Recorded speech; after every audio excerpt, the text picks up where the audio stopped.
été laborieux, c'est le moins qu'on puisse dire. Mais finalement, cet après-midi, les 7 députés et 7 sénateurs de la commission mixte paritaire ont trouvé un compromis sur la loi immigration.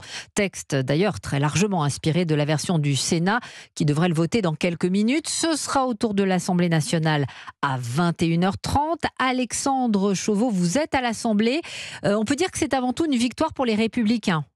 Oui, et d'ailleurs, LR revendique logiquement cette victoire. 90% des dispositions du Sénat ont été adoptées, se félicite ainsi Bruno Retailleau.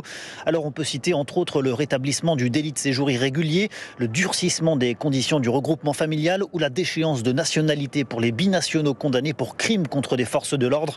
Éric Ciotti avait le sourire tout à l'heure à l'annonce du résultat de la CMP. C'est naturellement une satisfaction. Nous avions voulu un texte responsable avec de vraies dispositions qui sont de nature à infléchir la politique migratoire. Ce texte n'apportera pas tout, nous en sommes conscients. C'est pour ça que nous continuons plus que jamais à réclamer une réforme de la Constitution, mais c'est un véritable tournant. Un tournant que beaucoup de députés de la majorité ont du mal à digérer, si bien que les chefs de groupe du camp présidentiel sont reçus en ce moment à l'Elysée par Emmanuel Macron et Elisabeth Borne. Certains vont même jusqu'à demander au président le retrait du texte, alors que l'aile gauche de la Macronie, le Modem et le groupe Lyot devraient voter contre. Enfin, 7 ministres issus, eux aussi de la gauche, se réunissent ce soir pour envisager une action commune. Bref, la majorité est en crise, et ce, malgré les appels à l'unité de Gérald Darmanin tout à l'heure. Non mais chacun vote selon son âme et conscience. Un député, il est élu par la population. Je suis membre de l'exécutif, je suis député moi-même. Je respecte le libre arbitre de chacun. Mais on doit se regarder dans une glace. Et moi, mon travail, à la demande du président, à la demande de la Première ministre, c'est de protéger les Français. Voilà, et c'est très difficile à l'heure actuelle d'anticiper le vote qui aura lieu normalement à 21h30 ici à l'Assemblée. Et j'ajoute d'ailleurs, Alexandre, qu'on apprend à l'instant que 3 ministres ont mis leur démission dans la balance. Il s'agit d'Aurélien Rousseau, Sylvie Retailleau et Patrice Vergrit.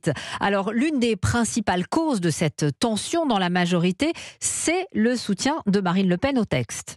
Oui, certains parlent ici d'un baiser de la mort et comme souvent, la présidente du groupe RN à l'Assemblée a laissé planer le doute toute la journée avant de donner sa réponse aux alentours de 16h. Marine Le Pen évoque un petit texte mais qui va malgré tout dans le bon sens. On peut tout de même se réjouir d'une avancée idéologique du Rassemblement national puisque est inscrit maintenant dans cette loi la priorité nationale, c'est-à-dire l'avantage donné aux Français par rapport aux étrangers. Voilà, Marine Le Pen satisfaite et cette décision, vous l'aurez compris, a donc crispé toute une frange de la majorité, plus que mal à l'aise à l'idée de voter un texte sur l'immigration avec le Rassemblement national. Alexandre Chauveau en direct de l'Assemblée.